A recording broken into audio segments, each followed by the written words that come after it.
Сәлем. Менің есімім Нұрбақыт, бегімнің аты Едіге. Шамшырақ каналына қош келдіңіз. Жайғасып отырыңыз.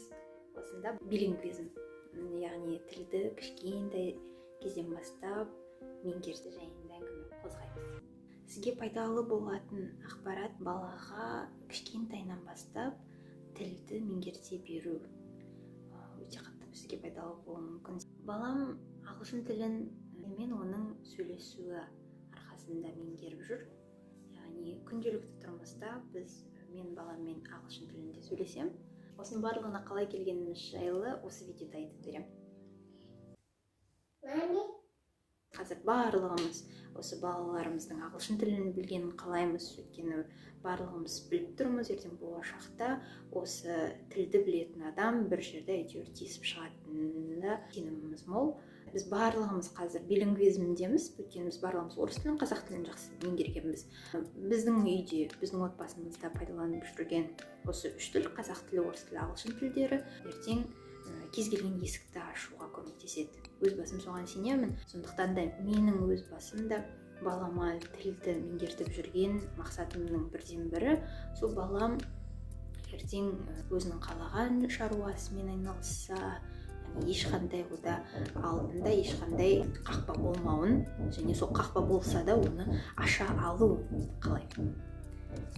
Бұған қалай келдік десеңіз, бірінші айында және екінші айында баламен бірден сөйлескен жоқпын.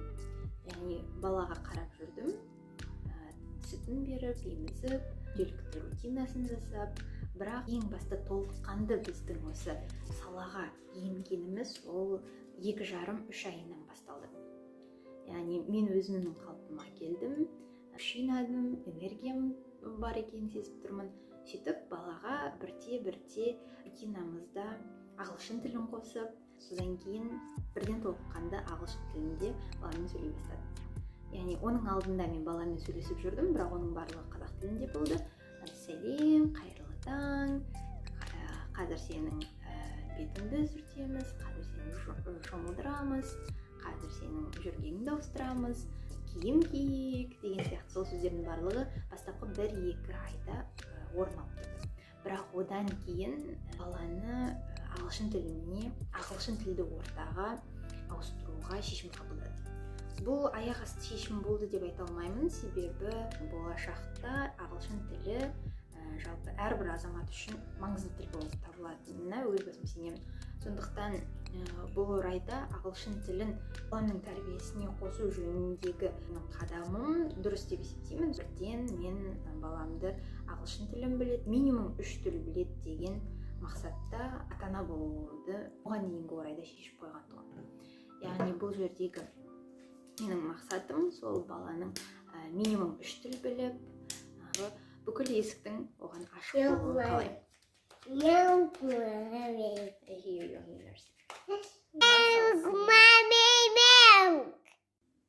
Күнделікті өмірде біз жалпы тек қана ағылшын тілін пайдаланамыз, яғни мен өз басым баламен тек қана ағылшынша сөйлесем, ал әкесі болса қазақ тілінде, орыс тілін ол түзде, яғни далада балалардан, басқа үлкен кісілерден орыс тілін меңгеріп жүр. Тұрмыста балаға ағылшын тілінде сөйлесе отыра, ол қазір өте оп-оңай.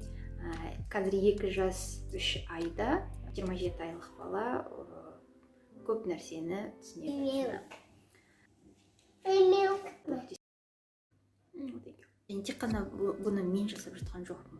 Менен бөлек, менен де терең үңілген ата-аналардың көп түрін білемін. Бұған дейін менің алдымда және мені оқып жүрген азаматтардың алдында да басқа кісілер оны зерттеп, оны өздерінің өмірлерінде қолданып жүр. Осы тілді меңгеру арқылы барлығымыз білеміз, тілді білетін адам белгілі бір жерде тесіп шығады. Сондықтан да тілді меңгерту баланың дамуына деген кеңістікті қалыптастыру, осының барлығы қазір өте қажетті, маңызды болып табылатын, бала тәрбиесіне деген маңызды болып табылатын құрылғылар. Осыларды пайдалану арқылы мен өзімнің тәжірибеммен бөлісу себебім, егер сіз осының барлығын біле тұра оларды пайдалануға сіздің құқыңыз, зауқыңыз жоқ болса, осы видео мүмкін сізді итермелер. Мүмкін сіз осы видеодан кейін шабыт аларсыз. Мен жасап жатқандықтан сіздің де қолыңыздан келетінін мен айтқым келіп отыр. Сондықтан да осы видеоны түсірген болатынмын. Егер видео осы сізге пайдалы деп есептесеңіз, сізден лайк басуыңызды және де каналға тіркелуіңізді сұраймын. Тамашалағаныңызға рахмет үлкен. Келесі кездескенше.